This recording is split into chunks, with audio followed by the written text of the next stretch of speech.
Publicações ou notas de fevereiro de 2015. Quinta parte. Todas as bênçãos.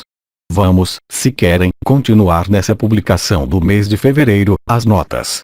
Então, vamos começar, caro amigo, com a primeira questão que foi formulada. Questão 40. Sentir uma consciência vir colar-se e passear em nós, sem nosso acordo, pode ser considerado como uma violação ou, efetivamente, como um processo que nos permite abrir-nos ao desconhecido, ao amor, ao ilimitado? Então, caro amigo, essa questão é muito interessante, porque nós havíamos falado, já há vários anos, das possibilidades de comunhão, de fusão, de deslocalização da consciência. Naquele momento, vocês deviam estabelecer uma comunicação vibratória, oral, eventualmente, para decidir viver essa comunhão ou ir visitar, se se pode dizer, em consciência, sem, necessariamente, o corpo de existência, outros lugares. É a mobilidade da consciência que se realiza nesse momento.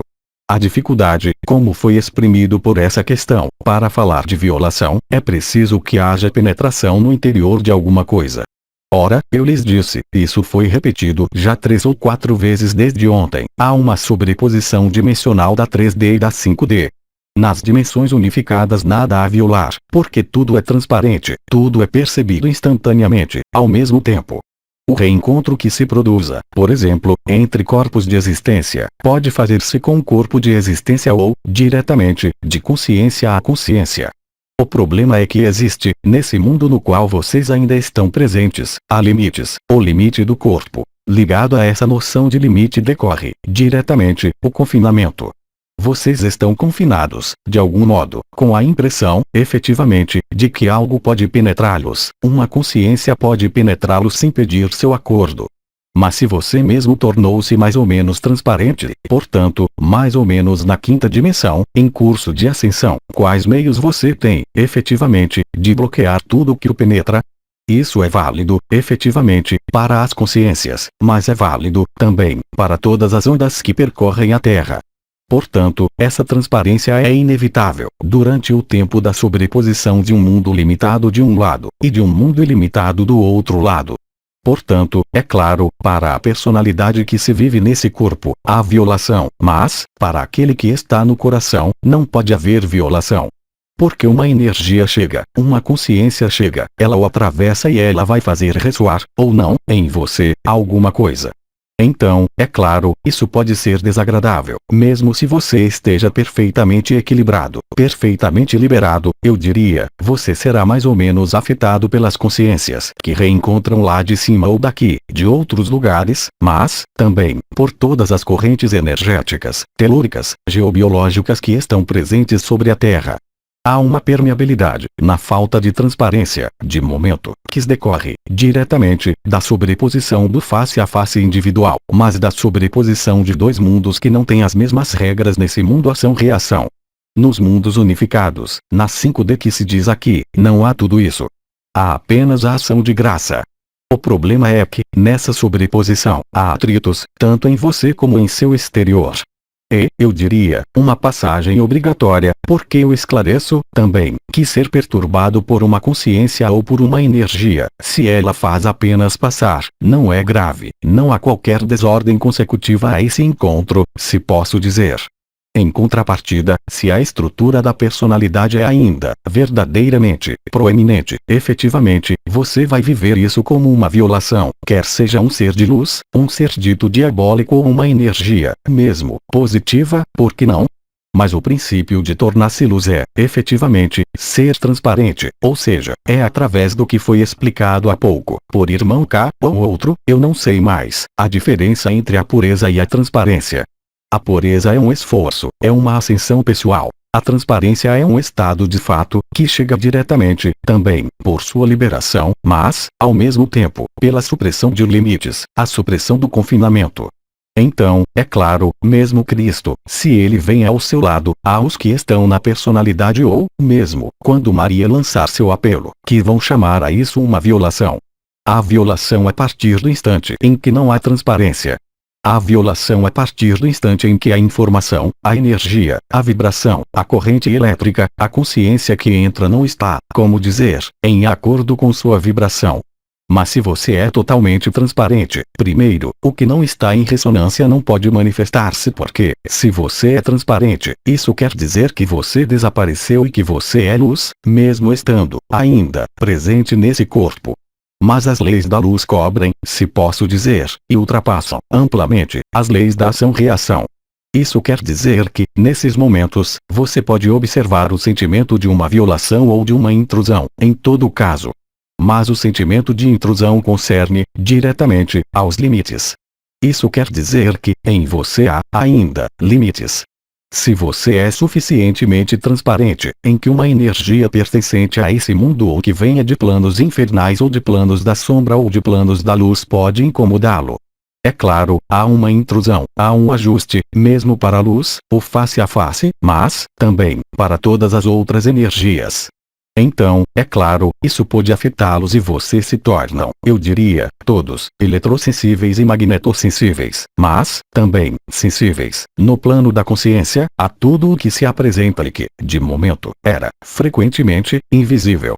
Portanto, o perigo é recair na necessidade de proteger-se, portanto, de redobrar rituais de proteção, rituais de orações e, portanto, fazer-se pôr o dedo na dualidade.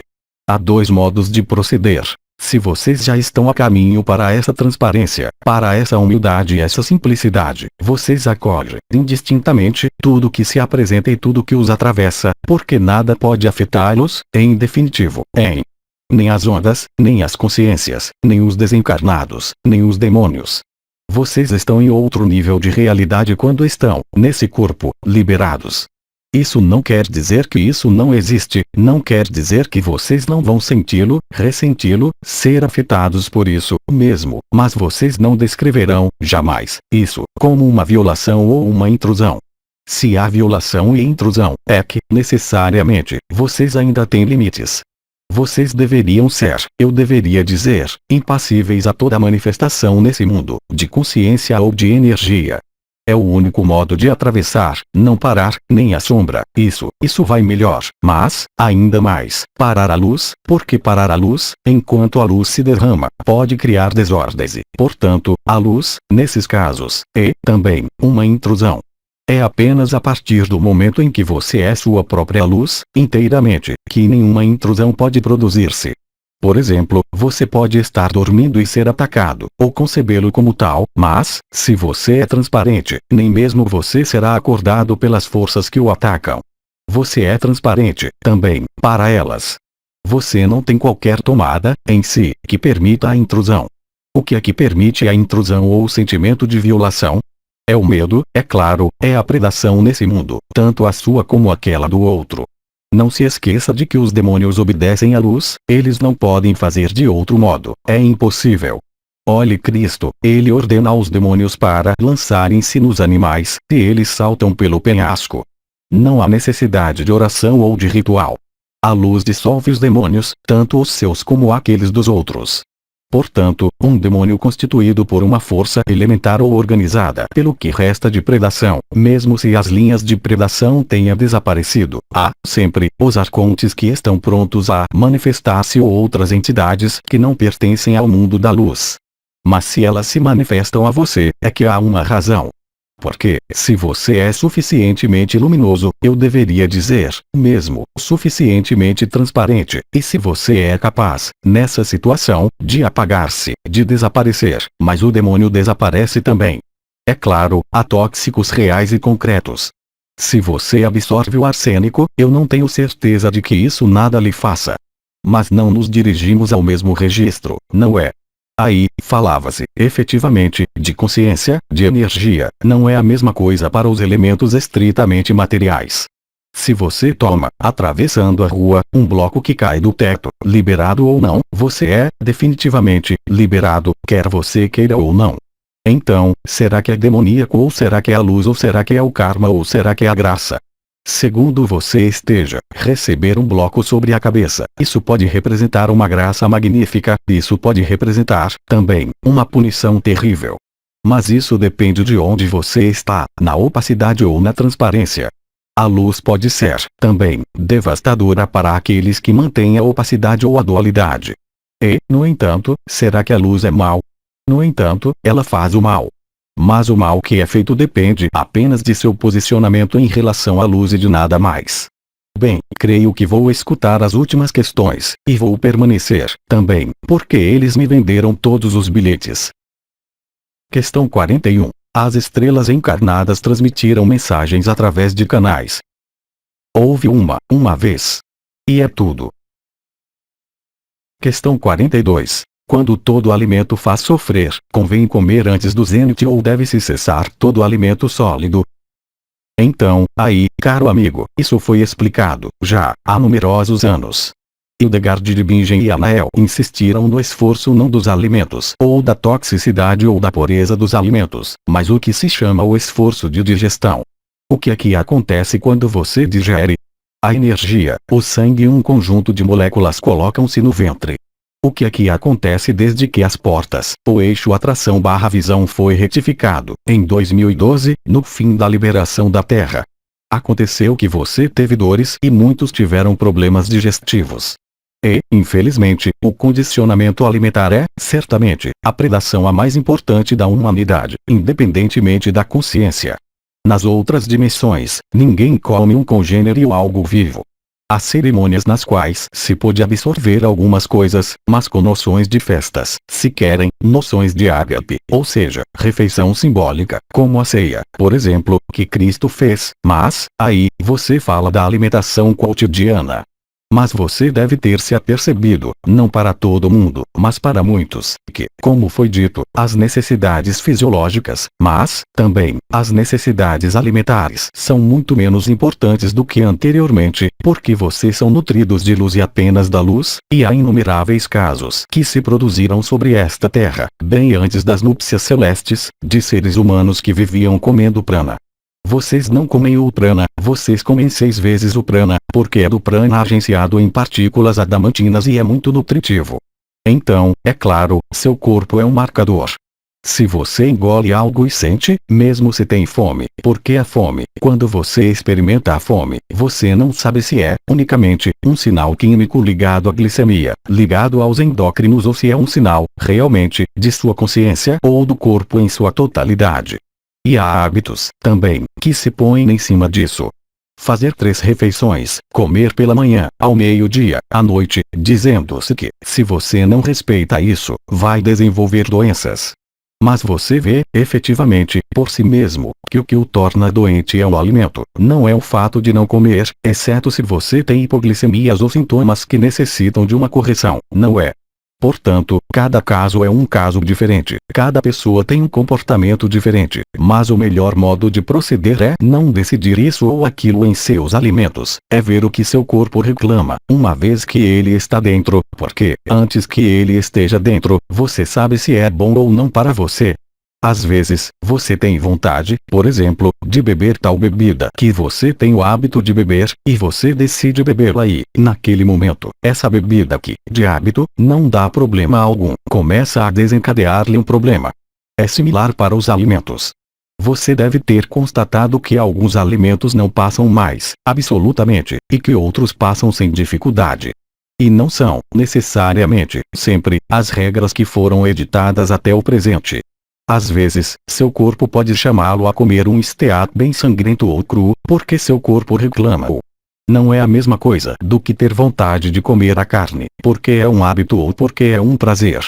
Você observa, aliás, que o que lhe dava prazer não consegue mais dar-lhe prazer ou, então, muito mais rapidamente do que antes ou, então, alguns hábitos alimentares ou de consumo vêm-se recusados pelo corpo, mesmo se sua cabeça diz sim, o corpo diz não. Então, o que é que você faz nesses casos? Você segue os hábitos, você segue seus hábitos alimentares, você segue seu gosto, você segue seu desejo ou você cuida do que exprime o corpo. Não há necessidade de chakra, nem mesmo do canal mariano, eu falei disso há alguns meses, sobre a decisão, por exemplo, de ir a uma loja comprar uma salada e sair com um pepino, mesmo se você não goste de pepino. Tudo isso é da lógica elementar. Você não vai continuar a alimentar-se de tal modo se sente que seu estômago ou o conjunto de seu corpo recusa. Como é que ele recusa? É muito simples, vocês todos sabem. Por uma náusea ou uma repugnância mais ou menos profunda. E, se você persiste, se você prossegue a refeição, bem, ela não desce mais e, depois, vai dar dor no eixo atração ou nas portas atração/visão e você vai ter enxaquecas, vai ter dores articulares. Mas você não é responsável, aí, é instantâneo. Isso não é algo, por exemplo, como o glúten, quando são necessários anos antes que as intolerâncias apareçam. Aí, é imediato. Você sente, já, quando está na boca, que, mesmo se você tivesse vontade de comê-lo ou de bebê-lo, isso dá gulp, como vocês dizem. Então, você respeita ou não o que pede o corpo. Você deixa esse saco de carne viver, tranquilamente. Ele lhe pede tal alimento, você dá a ele tal alimento. Mas, se você decide colocar tal alimento porque isso responde a uma lógica, a uma necessidade de calcular tal coisa ou tal coisa, você não vai sair disso. Você vai ficar cada vez mais doente. É preciso escutar o corpo e, mesmo se você seja vegetariano há 30 anos, se seu corpo reclama uma fonte de proteínas animais, faça-o, mesmo se isso o enjoe. É o corpo que se deve escutar, não a cabeça.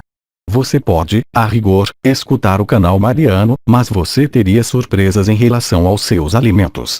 E, aliás, você vai constatar, também, que, conforme os alimentos, antes eram as portas que se ativavam, as portas atração e visão, e que faziam mal, ou seja, todo o sistema digestivo. E, aí, você vai constatar que isso não será, unicamente, ao nível digestivo, que, se você come o que não é preciso, você terá uma náusea profunda, mas que vai enjoá-lo para nunca mais colocar o que o corpo não quer. E é a mesma coisa para todo mundo, em graus diversos. Você tem, às vezes, a impressão de ter fome, você tem a impressão de estar em hipoglicemia, então, você vai comer. Mas a hipoglicemia, você pode pôr 1 grama de açúcar sob a língua, isso basta, e você vai aperceber-se de que você vai fazer desaparecer a hipoglicemia, mas que, depois, o ventre não vai ficar contente, porque você não escutou o corpo em sua totalidade. Para escutar o corpo é preciso escutar não a sua cabeça, não os seus desejos, não as suas concepções de alimentação, mesmo se seja preciso privilegiar, efetivamente, vocês sabem disso, aliás, as pequenas quantidades regulares, ao invés de refeições constituídas como antes. O ser humano é o único animal, mamífero, que organizou refeições em horário fixo. De qualquer forma, é preciso saber disso. É como se você visse uma serpente que espera 1 meio-dia para comer. Isso seria, de qualquer forma, bizarro, não é? Ora, se esse corpo está, agora, liberado, deixe-o exprimir o que ele quer, não o que quer sua cabeça ou seu gosto, ou os seus sentidos, ou as convenções sociais. Porque comer a tal hora porque é a hora de comer? Não há hora para comer. Não há hora para dormir. Não há hora para fazer o amor. Por que é que vocês querem colocar horários nas refeições? Então, é claro, por convenção social ou por comodidade, é mais prático, em uma casa ou em um lugar ou em um escritório reunir-se à mesma hora, é claro. Mas, quando você está só, o que é que você segue? Seu apetite, o apetite do outro, o que lhe diz o corpo ou o que lhe diz a sua cabeça? O corpo não lhe mentirá, jamais, mesmo se seja um alimento que você conhece, que você tenha absorvido milhares de vezes, pode chegar um momento no qual esse alimento não pode mais passar, o corpo não o quer. E, por vezes, o corpo vai chamá-lo a comer algo que lhe parecia totalmente absurdo. Então, se você segue o gosto, você será pego na armadilha a cada vez. Porque o gosto não é, necessariamente, o que corresponde ao corpo, e é essa a dificuldade para as pessoas que têm o hábito de alguns gostos, de alguns alimentos, de algumas texturas, de algumas características, por gosto. Mas, aí, o ventre comanda. Eu lhes falei, não por acaso, do plexo solar e do chakra da garganta, nesse momento, é o que está de cada lado do coração, porque, efetivamente, é lhes dado a ver o efeito, por exemplo, de uma contrariedade ou de uma energia que vai fazer-lhes gulp na garganta ou gulp no ventre, em função dos alimentos que vocês ingerem e, em breve, vocês constatarão que isso se produz, também, para os pensamentos. Esse é o estágio mais sádico para alguns, mas o mais evoluído para outros. Vocês vão constatar que, conforme seus pensamentos, seu próprio corpo reage. Você vai dizer, bem, eu vou à praia, e você vai sentir que o corpo não quer ir. No entanto, você diz, eu quero ir. É similar para tudo. E são coisas cada vez mais sutis. Similar ao nível do pensamento. Você vai aperceber-se, por exemplo, de que há um problema que voltava sem parar e que, com a pequena bicicleta da época, gira assim, mas, agora, ela não pode mais girar. O que há aí como solução? Ou você atravessa isso, a situação, os eventos, as pessoas, colocando, como eu disse, o amor à frente, ou seja, no abandono total à luz, mesmo se seja uma bofetada que lhe chega de um modo sutil ou grosseiro. Aliás, se você está, realmente, na transparência, não há razão alguma para que uma bofetada coloque-se em você, ou que um bloco de cimento caia-lhe sobre a cabeça, exceto se seja uma graça celeste. Agora, se isso se produz, é um convite para ver o que permitiu isso em você, não no outro ou não na situação. Porque se, naquele momento, você acusa a situação, mesmo se ela é real, você verá que a consciência e o corpo não estão, verdadeiramente, sempre de acordo. Portanto, isso se produz com os alimentos, isso se produz e produzir-se-á, cada vez mais, com seus pensamentos, ou seja, quando você tiver pensamentos que não são, verdadeiramente, amor, bem, porque os temos, todos, mesmo quando se é liberado vivo, mesmo eu, em minha vida, há, sempre, momentos em que se irrita, isso faz parte da relação social, muito simples. E há, às vezes, coisas que o enervam ou há coisas que vêm agredi-lo, mas, a um dado momento, você verá que, quando você emitir essa agressão ou algo que não está, eu diria, em uma espécie de sintonia com a luz, bem, isso não vai dar certo. Atração/visão vão dar dor. Os triângulos da cabeça vão rebelar-se e você terá dores de cabeça, sentirá um triângulo que queima ou que não consegue mais mover-se ou reverter-se. E a consciência não poderá mais funcionar, também, como você tinha o hábito que ela funcionava. Tudo isso é colocado sob os seus olhos. Tudo isso aparece a você. Para os alimentos, isso é evidente, para muitos de vocês, já há numerosos anos. Para o pensamento, isso vai ser muito engraçado, isso acontece muito em breve, aí. É o que se chama tornar-se co-criador. Você cria a realidade. Ao mesmo tempo no novo e no antigo mundo. Eu digo mundo, para falar de dimensões, é claro, eu não falo desta terra. Observe o efeito de seus diferentes pensamentos em você. Imagine que você tenha um ressentimento ou algo que lhe permaneceu atravessado na garganta. A lógica gostaria que, jogando as cartas sobre a mesa, você exprimisse a situação, a pessoa, as coisas, para não guardá-las, para não ter um rancor. Mas, aí também, uma outra solução. É de apagar-se e deixar a luz à frente. E você constatará que, muito rapidamente, essa situação, essa relação apazigua-se. Mas, para isso, é preciso seguir, realmente, as indicações da luz. Porque você não pode, tal dia, dizer, ah, bem, eu quero, sim, seguir a luz, mas, no dia seguinte, por exemplo, não, sou eu que decido, porque tenho outras coisas a fazer. Não, é um engajamento total, agora.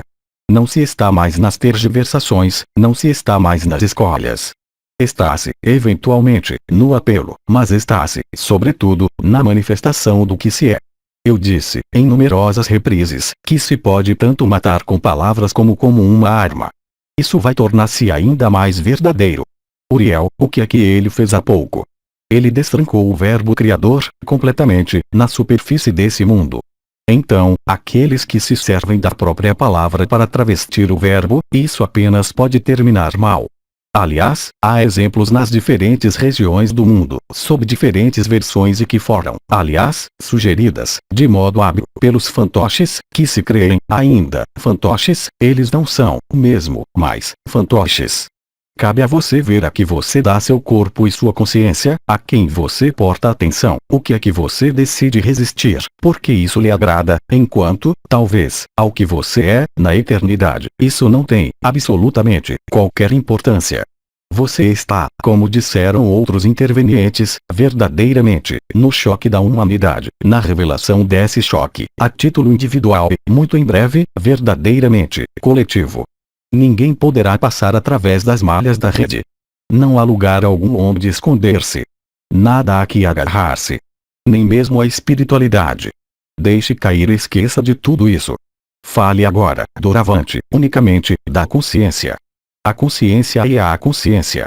Não para dizer coisas disso, mas para vivê-lo. Quando eu digo fale, é exprimir o que você é, realmente.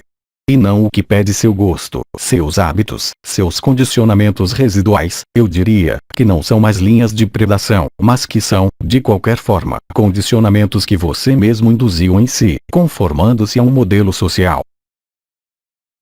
Questão 43. Por 2 vezes o silêncio da sala mudou, assim como a luminosidade. As pessoas presentes constataram-no. A energia penetrou-me pelo alto da cabeça e pela porta que riste. O que aconteceu? É muito simples, é o que fez Uriel, mesmo se não há. Então, eu vou falar de encanamento, não é? Você vai compreender imediatamente. Você tem a nova triunidade, que está inscrita na nova Eucaristia, sobre 3 pontos, dos quais um é um chakra e 2 outros são portas, nas quais se encontram, também, os chakras de enraizamento da alma e do espírito, esquerda e direita, direita e esquerda, não é? E o chakra do coração abaixo. Você tem a estrutura do triângulo de fogo na cabeça, que é, exatamente, a mesma coisa que o triângulo da nova Eucaristia. Uriel destrancou algo de essencial há pouco. Ele realinhou os diferentes componentes que estavam, até o presente, separados, ou seja, as coroas radiantes, os chakras, a onda de vida, o canal mariano na nova triunidade, ou seja, do coração. Eu lembro de que, no peito, há os 4 pilares. Falta-lhe, na nova trindade, a porta que riste das costas. Ele destrancou não a ruptura do pericárdio, que já ocorreu em outros momentos, mas a circulação e a comunicação entre a porta que riste e os 3 pontos, as 3 portas do triângulo da nova Eucaristia. Isso quer dizer que o que se realizou, que se realiza ao nível das cruzes, as cruzes medianas, sagitais, as cruzes fixas, as cruzes mutáveis ao nível da cabeça, hoje, a abertura pela luz branca desse selo. E, é claro, conforme as presenças que estão aí dependendo do que aconteceu, efetivamente, a luminosidade, o silêncio e a qualidade vibratória dessa sala, mas, também, de vocês, mudou, totalmente. É evidente. Você vai senti-lo em seu corpo.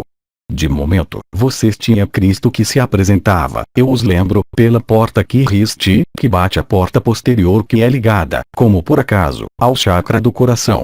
A porta que riste é a emergência do chakra do coração que há à frente, é a haste que atravessa de trás para frente. Essa haste estava encerrada não pela bainha dos chakras que, também, estavam encerradas, mas é liberada pela descida ao longo do canal mediano, que se tornou o canal do éter, pelas partículas adamantinas que queimaram as bainhas isolantes dos chakras. Restava uma última bainha isolante que é diretamente ligada ao Verbo Criador, ou seja, ao 11º corpo, mas, também, a comunicação e a circulação da luz entre que riste, atrás, e os 3 pontos à frente, e reciprocamente. Isso quer dizer que os 4 pilares do coração estão ativos não unicamente na consciência, mas, também, em sua estrutura física e de existência. Isso pode dar-lhes variações, isso pode ir até problemas do ritmo cardíaco, mas é uma transformação que é necessária. Eu os lembro de que, na 3D unificada, eu lhes digo, eu não acredito ter lhes dito, na 3D unificada, quer seja junto aos nossos queridos Dracos, que são, por exemplo, os administradores, mas não falsificados, digamos, que arrastaram outras consciências ao confinamento, quer seja em vocês, aqui, nesse corpo, quer seja em um arcturiano de 3D unificada, essa permeabilidade é, agora, obtida, e é o que vai dar conta, também, que seu templo secreto e sagrado interior, no qual se desenrola a alquimia final, está, agora, aberto a todos os ventos. É a transparência. É a pureza e a transparência. É dessa comunicação de que havia, simplesmente, sido relatada, há 4 anos, por Aurobindo, a propósito de um esquema, eu os lembro, de um basculamento de um triângulo que estava situado entre esses 3 pontos e o ponto que está atrás. Reveja isso e você vai aperceber-se de que o que se chama o coração do coração, o núcleo de eternidade, a gota vermelha e a gota branca é uma estrutura geométrica perfeita que porta um nome erudito que eu não conheço, mas que você perguntará à cabeça de Cabote e o canal, porque ele olhou isso nos livros. Eu vejo e eu vivo, você vai vivê-lo. Há um cristal de 24 facetas, é esse o prisma do coração. É isso que é, se querem, o combustível, o comburente do corpo de existência, mas, também, sua eternidade. Um cristal perfeito que está, ao mesmo tempo, na pureza mais total e na transparência a mais total.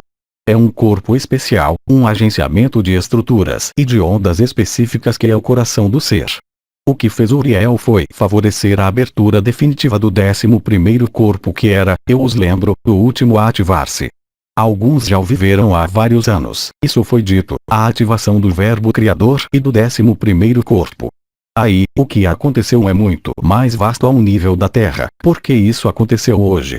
E é muito preciso, se é hoje. E, se não lhes demos reunião, é porque não há mais reunião, mas porque era importante que nós lhes disséssemos que é nesse dia muito preciso, que vocês nomeiam 15 de fevereiro de 2015, 15 de fevereiro de 2015. Cabe a vocês ver, para aqueles que gostam dos números, estamos fora do assunto. Mas eu quero dizer, com isso que, efetivamente, a luminosidade, tanto a sua como aquela da sala, o silêncio da sala, será, eminentemente, diferente. E no conjunto do planeta, não apenas para vocês, aqui, é claro. Há uma fusão que se realiza entre a onda de vida, os chakras dos pés, todos os chakras, todas as portas, todas as estrelas, o canal mariano, todos os triângulos do corpo de existência e a estrutura específica que é uma forma de geodese, eu não posso dizer melhor, que é uma reunião de 24 frequências e de 24 triângulos ao nível do coração. Aí é o coração, o que se chama o átomo embrião principal, primeira emanação do absoluto, presente em cada um. Aí está porque, sim, efetivamente, e, aliás, quando Uriel voltar, vocês terão esse esclarecimento e esse efeito estroboscópico que os penetra por toda a parte e vocês serão irradiados, também, por formigamentos na parte superior do corpo e que vão penetrar, progressivamente, todo o corpo. Uriel realizou o último basculamento. Foi hoje. E o seu segue, muito em breve, e a atualização coletiva também. Está feito. A bainha isolante do coração, que corresponde à última camada isolante do planeta, está rompida. A liberação da Terra permitiu, por duas forças, uma força que sobe e as três forças que descem, realizar isso. É o que vocês perceberam, alguns de vocês, no instante em que isso se produzia e na hora em que isso se produzia. Mas vocês verão os frutos disso e as consequências muito, muito, muito rapidamente. Questão 44. Você poderia falar das noções de equidade e de equanimidade que se atualizam nesses tempos. A equidade é ligada à noção de igualdade, se você quiser. O que quer dizer que duas pessoas, ou uma pessoa em relação a outra situação ou em relação à vida, em geral, demonstra o apagamento e não faça passar sua pessoa primeiro, nem o outro primeiro, mas põe em um pé de igualdade ela e o outro. Sem qualquer diferença entre ela e o outro. Isso vem assim que não haja mais barreira, assim que os limites da encarnação, ou seja, a última camada isolante esteja queimada. É o que aconteceu com Uriel hoje. E isso vai evoluir, vocês já tinham as premissas disso, através da sensibilidade e as ondas, as consciências, mas, aí, elas não vão mais incomodar porque, se esse trabalho realiza-se, realmente, e é o caso, vocês vão entrar na transparência, e a humildade, isso quer dizer que ela está aí, na preliminar. Então, a questão é o que?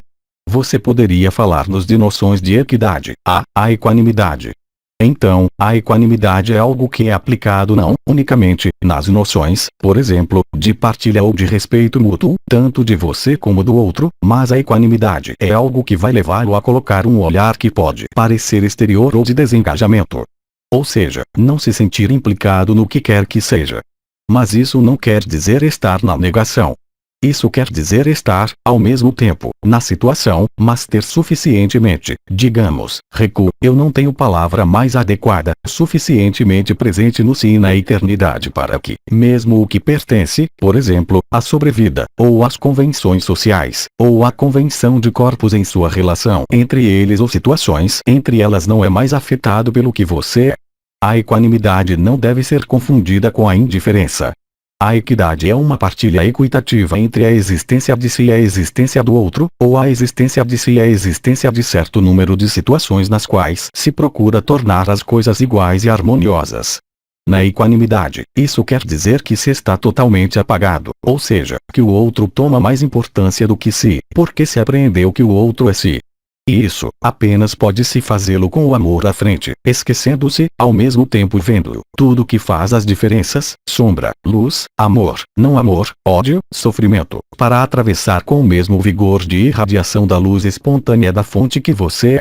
Naquele momento, a equanimidade é real, ou seja, na expressão popular, você está pronto para dar sua camisa. Porque você sabe que o outro é você, por tê-lo vivido. Mas se você põe o amor à frente, você permanecerá na equidade, portanto, na noção de partilha. Enquanto a equanimidade não é uma partilha, ela é uma adição, uma multiplicação e um conjunto bem mais vasto, na condição de que isso seja, realmente, vivido, e de que isso não seja algo que seja ligado ao fato de sentir-se superior a alguma coisa, ou a uma situação ou a outro irmão ou irmã. Aí está o que eu posso dizer, ao nível, é claro, espiritual. Eu não falo de nível básico, humano, relacional, social, mas, verdadeiramente, de um sentido espiritual, do espírito, se prefere, uma vez que a palavra espiritual evoca más lembranças para alguns. E você constatará, aliás, que, quando há essa variação de luminosidade, quando isso lhe pareça iluminar-se, quando a densidade do ar muda, você tem os triângulos, as portas, que se ativam. Então, não procure compreender por que e como eu vou fazer, viver o instante presente. Viver o instante presente é, sobretudo, não procurar compreender. Como você pode procurar compreender, ou refletir, e estar presente, ao mesmo tempo, totalmente, ao que se desenrola? Você não pode misturar a compreensão ao que se desenrola.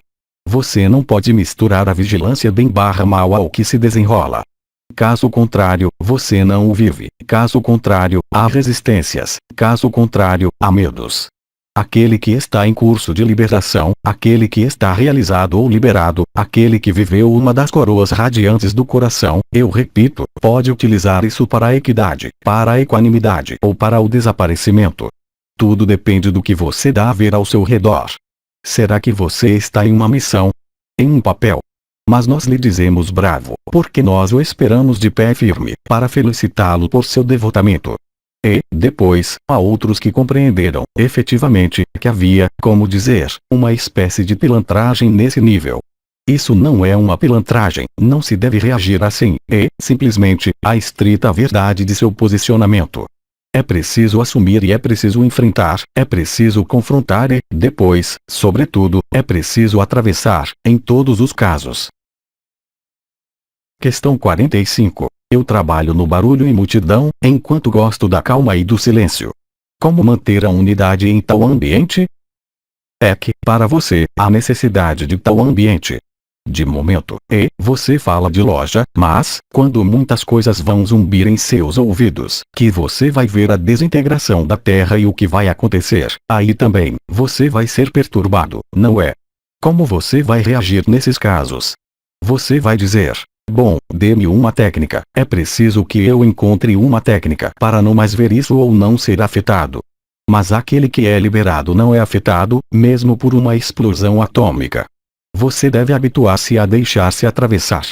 Não há qualquer razão para que uma unidade que tenha necessidade do silêncio, do recolhimento, seja uma unidade estabelecida. A única unidade estabelecida é aquela que se manifesta, quaisquer que sejam as circunstâncias, tanto interiores como exteriores. Quer seja um osso que se quebre, quer seja a perda de alguma coisa ou, ao contrário, a chegada de alguma coisa, isso não tem qualquer espécie de importância. Se você é equânime, você não pode ser, de maneira alguma, afetado. Então, naquele momento, se você diz que consegue viver a unidade assim que a acalma, em uma atmosfera, vamos dizer, propícia, a atmosfera da Terra arrisca não ser propícia nos dias que vêm. E, no entanto, é em meio a isso que você deve demonstrar o que você é, não fugindo disso. Caso contrário, não é uma verdadeira unidade. É uma unidade de fachada, de circunstância, que depende de circunstâncias exteriores. Então, é claro que é mais fácil viver a unidade comungando com os elementos. É claro que é mais fácil viver a unidade escutando-nos e escutando-se, como se faz aí, mas isso não é a vida. É uma preparação para a vida. Uma preparação para a totalidade da luz. Lembre-se, a luz não pode ser afetada ou modificada pela sombra. É a sombra que se dissolve diante da luz. Aí também, é claro que há técnicas que permitem pacificar, ser menos sensível ao ambiente, e é preciso utilizá-las. Mas, quando isso concerne a consciência de que, efetivamente, como você diz, tudo está em seu exato lugar, e se você se encontra em um magazine 10 horas, 12 horas por dia ou para enfrentar moleques terríveis, crianças, ou enfrentar o marido que não vive, absolutamente, o que você vive, o que é que você pode fazer? É para você o desafio aqui. Não é mais tempo, agora, de reajustar, de dizer eu mudo de país, eu mudo de profissão, eu mudo de companheiro, eu mudo disso, eu mudo daquilo, não. Você deve assumir, diretamente, o que se apresenta em sua vida. Se você está à beira da morte, assuma. Isso não quer dizer suportar, isso quer dizer tornar-se transparente, ver que você não é isso. Mesmo se seja uma atividade alimentar indispensável. Mesmo se isso lhe pareça impossível a superar ou a transpor. Eu lhe asseguro que essa atmosfera, como você diz, de loja, não em muito tempo vai parecer-lhe um porto seguro. E eu não estou brincando, desta vez. E isso não é, tampouco, nenhuma pilantragem, nenhuma cenoura que eu agito diante de vocês, é a realidade. Eu procuro não dar-lhes medo nem fazê-los esperar o que quer que seja. Eu procuro demonstrar-lhes a realidade do que vocês vivem, com os alimentos, com os outros, com os irmãos, as irmãs, os inimigos. Você põe o amor à frente ou não? E isso vai tornar-se cada vez mais atualidade. Porque, no momento em que Maria for chamá-lo, você põe o amor à frente ou suas preocupações comuns à frente. A êxtase não acontecerá do mesmo modo, eu posso garantir-lhe isso. Então, sim, há orações, há meditações, há rituais mágicos que permitem isolar-se em meio a uma multidão, mas eu não creio, verdadeiramente, que o objetivo esteja aí. É claro, se isso o torna doente e você recai na dualidade, não é grave. O importante é reencontrar a unidade imediatamente depois. É a força de subir, descer e subir que você encontra o equilíbrio. Porque isso, você não sabe que você está equilibrado se não passou seu tempo a descer e a subir, entre o ego e o coração. Mas isso deveria ser mais fácil agora, com o desbloqueio do eixo que riste com a nova trindade. Bem, eu creio que será a hora de parar, talvez, para aqueles que querem fazer um alinhamento e para aqueles que querem divertir-se. Eu lhes transmito todas as minhas bênçãos e espero revê-los muito em breve. Vou tentar negociar vários bilhetes para amanhã. Eu lhes transmito todas as minhas bênçãos e, talvez, eu virei fazer um giro essa noite, para os cuidados, para acompanhar o mestre Felipe, Lixa e outros Melquisedeques. E eu lhes digo, então, até qualquer hora, isso vai esquentar. Canalização de Mananda Moen. Ver na primeira parte. Bem, caros amigos, tomei um bilhete, antecipadamente, e eu lhes transmito, como de hábito, todo o meu amor, e eu me regozijo de estar com vocês nesse momento. Se vocês têm questões, eu escuto, já, a primeira, e verei se respondo, mas, a priori, vocês me conhecem, há todas as chances de que eu responda. Questão 46. Você viveu os processos de consciência da ascensão que descreve com tal precisão? Você se dirige a mim, pessoalmente, ou aos Crotons anciões em geral? A você. O que eu vivi, a partir de meu primeiro encontro com o Sol, quando de uma meditação, muito jovem, é o instante presente, é o que vocês poderiam chamar a infinita presença. Na época, havia muito poucos seres, há 30 anos, mais de 30 anos, que foram capazes de viver o que se chama o liberado vivo. Como vocês sabem, houve um ser que foi tão liberado que ele não pôde, mesmo, integrar a confederação dos Melquisedeques, mas que nós, de qualquer forma, atraímos, se querem, na importância do que ele transmite, e era Nisargadatta, é claro. Ele se chama, hoje, Bidi. No que concerne aos seres que viveram essa liberação, isso concerne, é claro, aqueles que vocês nomeiam os avatares ou os bodhisattva, ou seja, os seres que chegaram a esta terra, eu diria, voluntariamente, sem serem pegos na armadilha da lei da ação/reação, ou seja, do karma, não é? Houve alguns, e houve um que, é claro, foi o primeiro nesta terra, a ver o processo e vivê-lo, de descida do supramental, era, é claro, Sri Aurobindo. Eu os lembro de que, antes do nascimento do supramental que nasceu, que começou a gotejar, muito suavemente, sobre esta terra, foi, de qualquer forma, pouco antes de minha própria partida, não é? Foi no ano de 1984. Portanto, você vê que, até aquela época, exceto para alguns bodhisattva ou grandes avatares ou seres liberados espontaneamente, houve, de qualquer forma, muito pouca coisa, não é? Então, não é, verdadeiramente, o mesmo processo que vocês vivem hoje. Por quê? Por uma razão essencial. Mesmo se os mecanismos vibratórios possam ser sobrepostos, como a ativação dos chakras e a abertura do conjunto de chakras que se fazia anteriormente, não pela descida do Espírito Santo, foi muito raro, mas, pelo que foi nomeada a subida do Kundalini. Mas esse Kundalini, não estando purificado de todas as suas escórias reptilianas, ao nível do canal mediano, pela descida do Espírito Santo, justamente, que criou o canal do éter e que foi uma proteção. Vocês viveram não o despertar do Kundalini, mas o despertar, ou dos chakras, pela descida do Espírito Santo, ou pela subida da onda de vida, o que faz duas proteções, a priori, contra manifestações que nada têm a ver com a luz vibral. Portanto, nós não conhecemos isso, nós fizemos um caminho de ascensão pessoal, que era clássico e descrito, que consistia em purificar os chakras uns após os outros, no sentido da subida, sem, necessariamente, implicar o Kundalini, certo?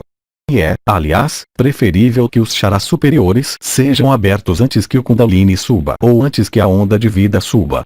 Portanto, não é sobreponível, porque a onda de vida não estava aí. Sobretudo, a grande diferença, que é essencial, é que, antes do ano de 1984, havia a possibilidade de viver essa ascensão pessoal com todos os carismas e todos os sinais místicos dessa ascensão, em todas as tradições.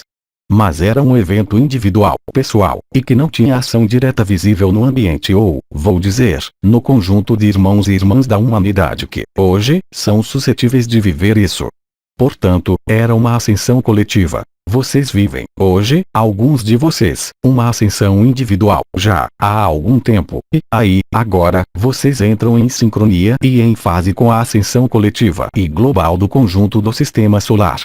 Então, aí, há uma interconexão real. As manifestações da unidade tornam-se cada vez maiores para aqueles que as percebem, mas vocês constatam, também, que tudo está interligado ao nível, mesmo, energético, quer seja da energia agradável ou da energia ligada à tecnologia ou às anomalias presentes na superfície desta Terra.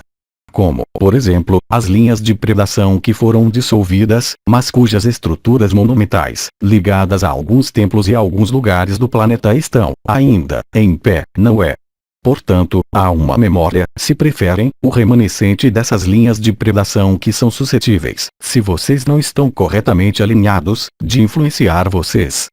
Mas, globalmente, com a descida do Espírito Santo e com a subida da onda de vida, há um mecanismo de amortecimento, eu diria, de exteriorização, se pode dizer, dos processos que não são, verdadeiramente, luminosos, quando da ativação de algumas luzes vibrais, mas amputadas da dimensão Cristo e da dimensão Sirius, ou Maria, se vocês preferem. Aí está em que jamais vocês viram descrição detalhada, antes deste período, da Merkaba, de processos da consciência, da vibração em comparação à energia ou, ainda, dos chakras em relação às coroas radiantes. Do mesmo modo que em minha vida, quando eu fundi com o sol, é claro, o coração permaneceu aberto, o terceiro olho também, e era o terceiro olho, não havia, ainda, reversão possível. Isso se tornou possível, vocês sabem, de qualquer forma, relativamente, há pouco tempo. Ora, a maior parte dos Melquisedeques juntou-se ao céu antes ou em torno, no mais tardar, de 1984, para os últimos.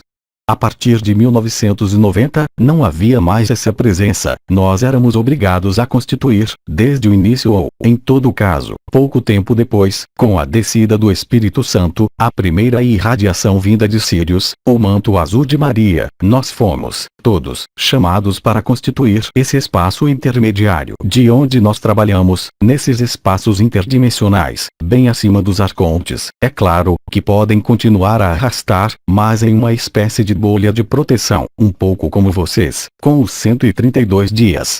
Então nada há de sobreponível, mesmo se os circuitos, alguns são ativados do mesmo modo, nada de sobreponível entre a realização, o despertar, a liberação, tal como foi vivido, individualmente, por um esforço ascendente, mesmo se houvesse abandono, e o que acontece, doravante, com as energias descendentes e ascendentes. Não é, absolutamente, a mesma situação. O que explica, aliás, e felizmente, a massa de seres humanos relativamente importante em relação ao tempo antes de 1984, de seres em despertar ou em liberação. Aí está o que eu posso dizer sobre essa primeira questão. Então, eu me retiro completamente, eu deixo o lugar a outro interveniente, e vocês verão que, com ele, a segunda questão. Quanto a mim, tenho um bilhete ou dois antecipados, eu lhes digo todas as minhas bênçãos, todo o meu amor, e eu deixo os intervenientes seguintes, de lá de cima ou daqui, isso depende. Até qualquer hora, ou até amanhã ou até sempre, em todo caso, continuo com vocês. Até breve. Eu sou Anael, arcanjo. Bem-amados filhos da Lei de instalemo-nos, alguns instantes, no silêncio eterno da verdade, para comungar. Silêncio. Eu escuto, agora, o primeiro questionamento. Questão 47. Qual relação há entre a ruptura ou não do pericárdio e a abertura do coração? Bem-amada, o que é nomeada a abertura do coração corresponde à passagem do ego ao coração, mecanismo inscrito em circuitos nomeados energéticos e vibrais. A abertura do coração não é a abertura do pericárdio. O pericárdio é um envelope físico. O coração pode, perfeitamente, ser aberto para a luz vibral, sem que tenha havido ruptura do pericárdio. O pericárdio é um envelope isolante, assim como o envelope do útero ou assim como o envelope da garganta, bem conhecido na medicina chinesa e nas medicinas orientais em especial. Assim, a ruptura do pericárdio cria uma liberação do coração, a abertura do coração é uma abertura do coração. A liberação do coração corresponde, de fato, ao fim da alma nela mesma. A ruptura do coração é, portanto, o testemunho da dissolução da alma. A abertura do coração é ligada à ativação do chakra do coração e, por vezes, à associação com a onda de vida, com o que nós nomeamos a descida do Espírito Santo e com o que nomeamos o canal mariano no mesmo espaço, entre os quatro pilares do coração. Assim, portanto, a abertura do coração é um processo energético e, por vezes, vibral. A ruptura do pericárdio é a assinatura, nesse corpo, da liberação. A ruptura do pericárdio traduz-se, geralmente, por dores mais ou menos intensas, mais ou menos duradouras, que sobrevêm no que são nomeados os chakras de enraizamento da alma e do espírito. A abertura do coração manifesta-se pela coroa radiante do coração. A coroa radiante do coração, vivida e sentida, é a certeza da liberação. A ruptura do pericárdio é a realização da liberação. Uma vez essas duas etapas validadas e vividas, o impulso que riste metatrônico e, enfim, Uriel pode vir concluir o trabalho de desconstrução desse coração órgão em proveito do coração eterno, em desenvolvimento na encarnação. Eu escuto sua segunda questão e responderei ou não, depende.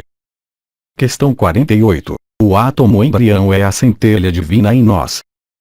Bem-amado, vou fazer um pequeno curso de anatomia sutil. Eu respondo, então, a essa questão, com prazer. O átomo embrião é de duas naturezas e corresponde a dois átomos ditos de eternidade, dos quais um não é eterno, ou seja, o átomo espiritual, que corresponde, de fato, à codificação da alma. O átomo embrião divino, nomeado, também, gota branca, em oposição à gota vermelha, que eu acabo de descrever anteriormente. Essa gota branca é a dimensão do espírito, a chama do espírito que é, estritamente, a mesma, para cada consciência falsificada, negativa ou positiva. Esse átomo embrião divino é sufocado por certo número de véus. Eu retomo o processo, se quiserem, para situá-los em relação à encarnação e à descida na encarnação e um feto. Primeira etapa. A alma, presente na matriz astral, penetra, progressivamente, durante 40 dias, a atmosfera do que serão seus pais. No momento preciso da concepção, ou seja, no momento preciso, não do ato sexual, mas da penetração do óvulo pelo que é nomeado espermatozoide, a alma envia 2 fios de luz. Esses 2 fios de luz vêm acomodar-se no que não é um feto, nem mesmo um embrião, mas folhas, chamadas ectoderme e endoderme, folha superior e inferior, se querem, que estão na origem da constituição da vida. Esses 2 pontos, esses 2 fios que conectam, doravante, a alma ao feto na gestação permanecem assim. Progressivamente e à medida do desenvolvimento do embrião, esses fios de luz, dos quais um é de cor vermelha e o outro de cor branca, vêm impactar-se e acomodar-se ao nível do peito, em ressonância e, na realidade, no interior da parte mais alta do coração. Os fios de luz dão impressões à alma em curso de encarnação. Essas impressões são, mais, impressões de humor, de atmosfera, ligadas ao meio familiar e ao meio da Terra, de modo a habituar, progressivamente, a alma à descida na encarnação. Vem, em seguida, o momento do parto, portanto, do primeiro sopro. Quando desce primeiro sopro, certo número de fios de luz são emitidos do lado esquerdo e do lado direito, portanto, ao mesmo tempo, no que é nomeado chakra de enraizamento da alma e, ao mesmo tempo, no que é nomeado chakra de enraizamento do espírito. Esses fios são em número de 24 de cada lado. Havia, então, desde a concepção. No momento do primeiro sopro, é a alma, na totalidade, que penetra o feto e, portanto, o recém-nascido, no momento de seu primeiro sopro. Esses 24 fios de luz, quer eles sejam de cor branca ou vermelha, correspondem, integralmente, à codificação vibratória do que foi nomeado coração sagrado ou coração ascensional representado, hoje, em seu corpo de existência, por essa figura geométrica específica. Assim, portanto, os 24 fios de luz criam, de algum modo, uma ligação e uma encarnação real e total da alma no interior de um corpo. A conexão com o espírito faz-se, ela também, por intermédio desses 24 fios de luz branca, situados do lado esquerdo, ao nível do chakra de enraizamento do espírito. Contudo, a conexão ao espírito é velada, ela também, sob a influência de certo número de forças que foram explicadas durante numerosos anos, chamadas forças de confinamento. Assim, portanto, o átomo embrião é o lugar, para o que concerne ao átomo embrião espiritual nomeado, também, alma, é o lugar de registro do conjunto da memória acástica de suas vidas e faz, portanto, descer ao corpo o conjunto de elementos nomeados karma, transgeracional, hereditariedade, vivência de vidas passadas, atualização de experiências a realizar nesse mundo. No que concerne aos 24 fios de luz branca, eles são a pureza absoluta da sinfonia do espírito, através da escala das 12 chaves metatrônicas. É idêntico para cada ser humano, é idêntico para cada consciência, é idêntico para cada alma. Contudo, a encarnação do espírito, como vocês sabem, é completa, mas não se vê, porque a corte, de um lado, entre a alma e o espírito, e, de outro lado, entre o espírito e o corpo, mesmo se nós digamos que vocês são encarnados, vocês, humanos, corpo, alma e espírito, mas o espírito não é revelado. Ele permaneceu, eu os lembro, prisioneiro no sol, há muito tempo. O que quer dizer que, para vir a esta Terra, é preciso ser preso por um sistema matricial de ação/reação que se situa, muito precisamente, em torno do Sol e em torno de Saturno. Alguns seres missionados pela luz aceitam, livremente, o sacrifício de sua eternidade. Alguns seres protegidos de maneira específica podem encarnar-se nesse corpo sem sofrer o caminho do nascimento pelo parto, sem sofrer qualquer karma. Isso concerne apenas a muito poucos seres na superfície desta Terra. Isso necessita de condições de enquadramento, se posso dizer, específicas em relação à evolução dessa alma e desse espírito. Assim, hoje, nesta Terra, é plausível e possível sentir a alma como sentir o espírito. Esse sentir da alma e do espírito, através de sua carne, ou seja, da porta a L e da porta unidade, é a tradução da realidade de sua eternidade, atualizada nesse mundo no aqui e nunca e no instante presente. Bem-amados filhos da lei de eu escuto o próximo questionamento e retiro-me, dizendo-lhes boa escuta. Questão 49. Você pode desenvolver sobre o verbo sagrado Yeshua, eu sou Jesus, dado, ontem, pelo arcanjo Uriel. Eu me retiro para deixar o lugar para aquele que responderá perfeitamente isso, no caso, o arcanjo Uriel. Eu sou Uriel, anjo da presença e arcanjo da reversão. Bem-amadas sementes de estrela, que a paz e o amor de nossa unidade manifestem-se durante alguns momentos, antes que eu me exprima. Silêncio.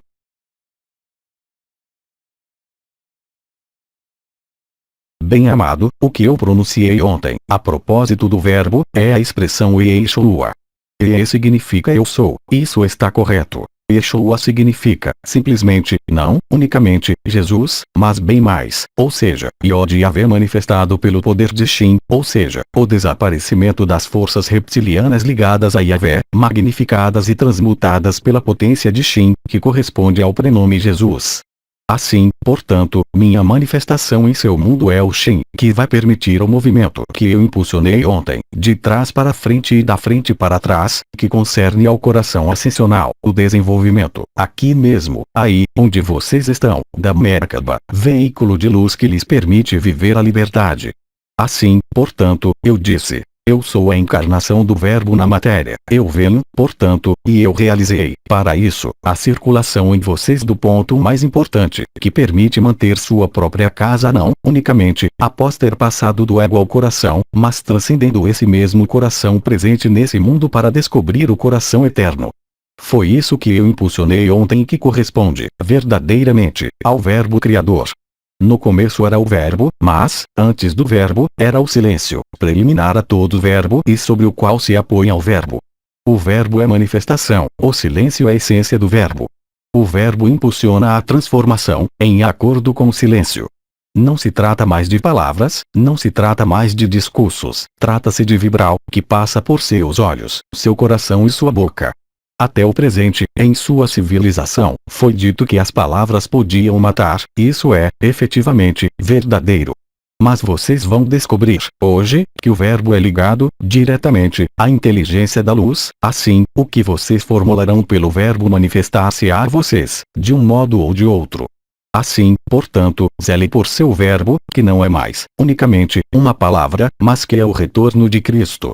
Aí está o que se realizou ontem, cujos efeitos, se não foram perceptíveis até agora, tornar-se-ão com extrema rapidez. Pela ativação do que é nomeado 11º corpo situado, eu os lembro, no sulco nasolabial, bem abaixo do nariz, pela vibração desse corpo que cerca os lábios e sobe, por vezes, até os olhos, pelas asas do nariz, por um conjunto de modificações percebidas e perceptíveis, cada vez mais, em seu coração, que lhes darão a sentir que o som não vem mais, unicamente, do sopro, quando o verbo exprime-se, mas que ele transporta consigo o fogo do coração em sua dimensão vibral. Assim, Cristo disse, um dia, ao paralítico: levante-se e ande, vá e não peque mais. Ele andou. Ele disse a mesma coisa ao cego, ele recuperou a visão. Aí está a ação do verbo. Não é nenhum ritual nem uma oração, é, simplesmente, a verdade do verbo. Assim, manejar o verbo necessita, real e concretamente, do total desaparecimento de todo o elemento que corresponda ao que vocês eram, para entrar, diretamente, aqui mesmo nesse mundo, na nova vida, antes que a antiga vida desapareça completamente.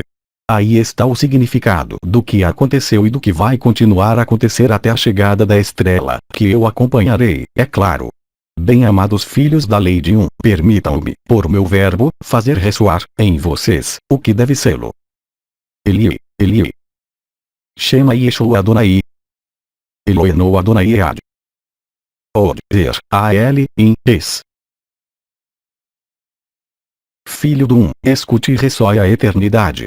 Eu o saúdo no branco de seus verdos. Silêncio.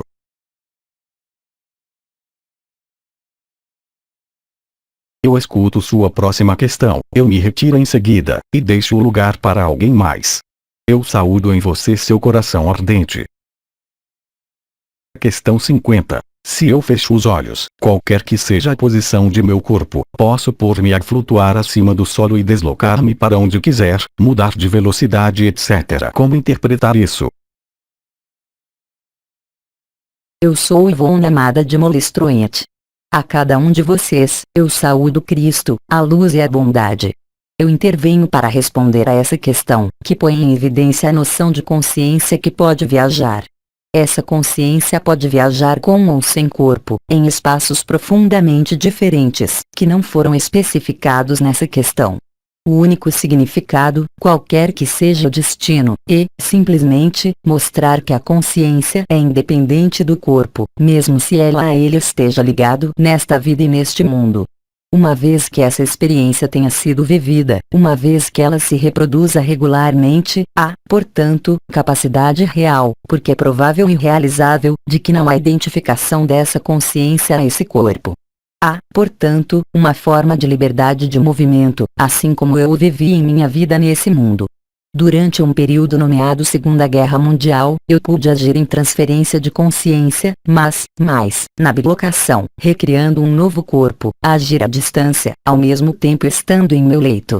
As provas disso são inumeráveis, mas é muito mais simples, eu diria, viajar sem o corpo. O problema é que a consciência sem corpo não pode, de maneira alguma, agir sobre um elemento desse mundo. Ela pode informar-se, ela pode ver, mas ela não pode modificar o que quer que seja. Em contrapartida, ela dá acesso a informações. Tudo depende, é claro, dos lugares ao qual vai essa consciência, qual é o grau de liberdade, ela é total ou está ela focada nesse mundo ou em alguns planos intermediários. Isso é, portanto, profundamente diferente para cada um. Mas, a partir do instante em que isso acontece, quer seja com um corpo ou não, sutil ou de existência, não se esqueçam, jamais, de estar com Cristo. Essa é a prova de que não há mais apego exagerado a esse mundo, mas que há uma presença nesse mundo que se libera dos condicionamentos, das crenças, da limitação. Assim, portanto, não há outro significado além deste. Quando a experiência que você faz, quanto ao que é dado a viver, isso pertence à sua história e é diretamente ligado ao que é necessário para você.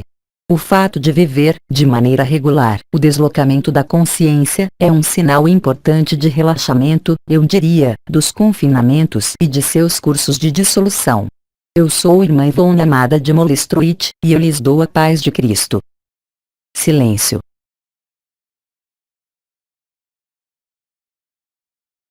Bem amados, eu escuto a próxima questão e retiro-me. Até breve. Questão 51. O que significa o batismo do Espírito? Eu sou Maria, Rainha dos céus e da terra. Meus filhos, permitam-me recobri-los com o meu manto azul da graça e comungar em seu seio. Comunhão.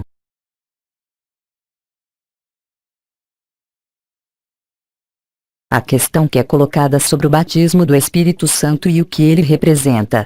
O batismo do Espírito Santo, do Espírito, corresponde à descida da vibração específica do manto azul da graça que vem, como vocês sabem, de Sirius, que é inscrito em seu DNA, em sua memória genética e em sua memória espiritual. O batismo do Espírito é o que revela a vocês, e é revelado mesmo, pela atualização do juramento e da promessa. Foi no tempo de Cristo, o batismo do Espírito Santo, as línguas de fogo que se colocaram, no Pentecostes, sobre os discípulos de Cristo, conferindo alguns carismas, o falar em línguas, a abolição de distâncias, a abolição de fronteiras da consciência. Receber o Espírito é reatualizar a presença do Espírito em você, é deixá-lo aparecer e tomar na mão o que você é, porque ele é apenas você em outro estado e em outro lugar. O Espírito, o batismo é o primeiro momento do reencontro com a luz, uma vez que, depois, não se trata mais de um batismo, mas, sim, de uma confirmação, ou não. O batismo do Espírito dá-lhe a ver a luz. O que você fará com essa luz, ou seja, com esse Espírito e meu manto azul da compaixão tem, ou teve, é claro, efeitos profundamente diferentes. Alguns guardaram esse fogo, outros deixaram o fogo penetrar e queimar o que devia sê-lo. O batismo do Espírito é o momento, também, da reversão do triângulo de fogo. O batismo do Espírito é a transcendência imediata e instantânea, é o despertar de si mesmo a si mesmo, da dimensão eterna e do amor incondicionado. O batismo do Espírito é um choque, não um choque no sentido da humanidade, mas, bem mais, a revelação de um mistério, não uma explicação, mas a revelação do mistério do Espírito, que o conecta tanto a si mesmo como à fonte, como ao conjunto da Confederação Intergaláctica dos Mundos Livres, assim como o representar uma ponte de passagem ou uma ligação com o Absoluto, o Pai, com o Absoluto além do Pai, o Parabrahman. Meu filho havia dito: eu sou o caminho, a verdade e a vida. Ele continua, obviamente, a sê-lo, em todo o universo no qual ele é chamado. Essas são coisas essenciais e suficientes para explicar o batismo do Espírito. É o momento, também, para alguns de vocês não vivem mecanismos vibratórios, porque não percebidos. É o momento, também, quando de meu apelo, no qual eu gostaria de revelar-lhes o Espírito e eu o aportarei, a cada um que não o tinha, ainda, ouvido. Após, a liberdade pertence-lhe, e você faz dela o que quiser, porque uma mãe não pode repreender algo a um de seus filhos sem ser afetada. Contudo, você é livre. Ser livre pode dar medo porque, efetivamente, os marcadores não são mais, de modo algum, os mesmos. A orientação torna-se diferente, de sua vida, de sua consciência, de sua evolução. O batismo do Espírito faz de você, se você o aceita, Cristo. O batismo do Espírito é o fogo vivificante que insufla a alma ao movimento, movimento que pode tomar, como foi dito, duas direções, mas, em todo caso, reaquecer a alma e evitar seu sufocamento completo. O batismo do Espírito é uma língua de fogo que vem colocar-se sobre a cabeça e que tem apenas um objetivo: é de chegar ao coração para magnificá-lo. Isso, inúmeros de vocês experimentaram e viveram, e vivem-no, ainda hoje. Não se trata mais, então, de um batismo, mas, sim, de uma confirmação e de algo que se vivifica, permanentemente, nele mesmo, porque o coração foi encontrado. Bem amados, antes de retirar-me, e beneficiando-nos do impulso de Uriel, permitam-me recobri-los, desta vez, com o meu manto branco, aquele da pureza. Eu agradeço e rendo graças por seu acolhimento. Eu escutarei a próxima questão, antes de partir, mas vivamos, primeiramente, o que eu acabo de dizer. Silêncio.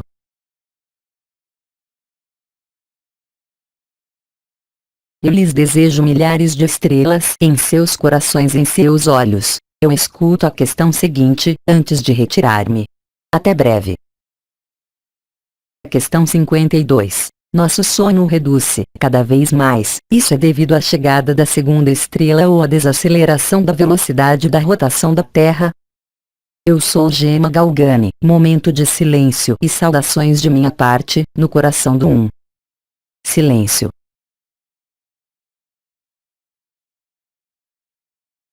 Bem-amados, Cristo havia dito: vigiai e orai, porque ninguém conhece nem a hora nem o dia.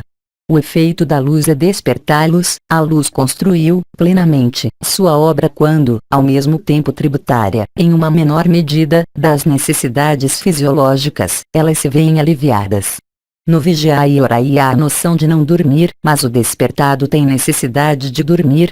Mesmo se o corpo possa parecer sofrer com isso, isso faz parte do que prepara a vinda daquele que vem. O sono, a quantidade de sono é função, é claro, de muitos elementos, mas existe, também, eu diria, um fator mais sutil, um fator mais espiritual. De fato, quanto mais a consciência revela-se e abre-se, mais a recepção da luz acentua-se e menos há necessidades, menos há desejos, no sentido humano. Eu diria que o único desejo que pode restar é a fusão com a luz. A questão que é colocada associa-se, perfeitamente, ao que eu disse ao nível espiritual, porque é aquele que é despertado, quando aquele que deve vir vier, como um ladrão na noite, por uma noite de grande frio, então, se você está despertado, você o acolherá.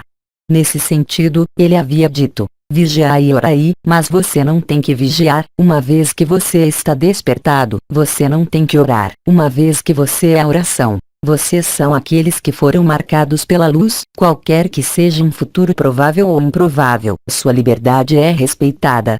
É uma preparação. Do mesmo modo, como foi dito e como eu repeti a Lourdes, as necessidades fisiológicas, tudo o que lhes parecia vital, debilita-se, de algum modo e, frequentemente pode, mesmo, ser chamada uma lembrança em relação a mudanças de comportamento importantes ou mesmo totais. A questão, agora, que você evoca, a parada de rotação da Terra, paradoxalmente, não é, ainda, o que se produz. Eu diria, mesmo, que depois da liberação da Terra produz-se uma aceleração da rotação do núcleo cristalino da Terra, responsável pela fase pré-expansiva da Terra, responsável pelo que vocês observam na superfície da Terra como o despertar do fogo dos vulcões, como as modificações e as perturbações que sobrevêm ao nível dos elementos. Assim, o tempo passa mais rapidamente, o núcleo cristalino da Terra reencontra sua velocidade e sua liberdade, arrastando, com ele, o manto que, eu os lembro, gira em sentido inverso em relação ao núcleo, em seu movimento relativo.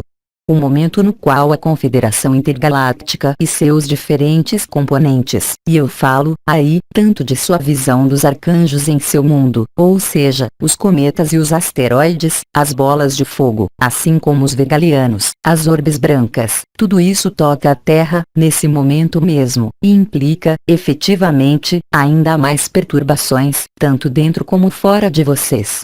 Tudo isso para a instalação do amor, tudo isso para acolhê-lo de sua eternidade e do Mestre da Luz. Então sim, não, unicamente, as necessidades são transformadas. O sono, que é um elemento importante da consciência, eu os lembro que, para nossas irmãs orientais, com quem eu falei, quanto mais os chakras são abertos, mais o coração está aberto, mais o sono torna-se totalmente inútil.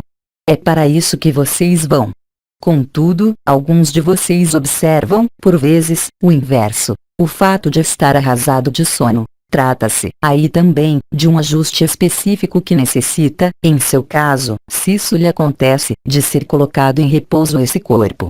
Há, também, os momentos de desaparecimento, mas, como vocês o constatam, esses momentos de desaparecimento não concernem as suas noites, mas aos seus dias.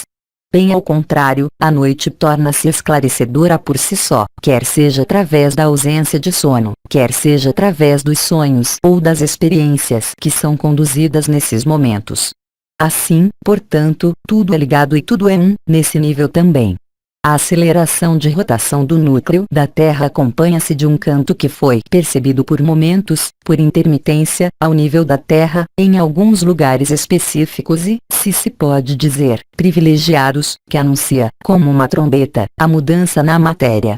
Nada há, portanto, de anormal no que se desenrola, mesmo se isso lhe pareça ser totalmente incongruente ou, mais, atrair sua atenção ao mau sentido. Atravessem isso, não deem peso a nada disso, lembrem-se de que a casa deve estar limpa, no momento vindo, e que esse momento situar-se-á à noite. Eu não escutarei a última questão, mas, antes de retirar-me, além da paz de Cristo, permitam-me fazê-lo excomungar na consciência do que é, ainda hoje, o casamento com meu esposo, para dar-lhes um pequeno vislumbre dessa verdade inefável. Comunhão.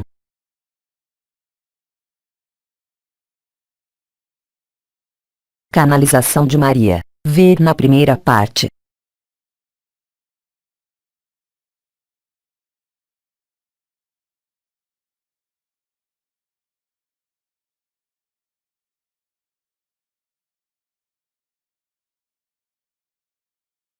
Mensagem atemporal.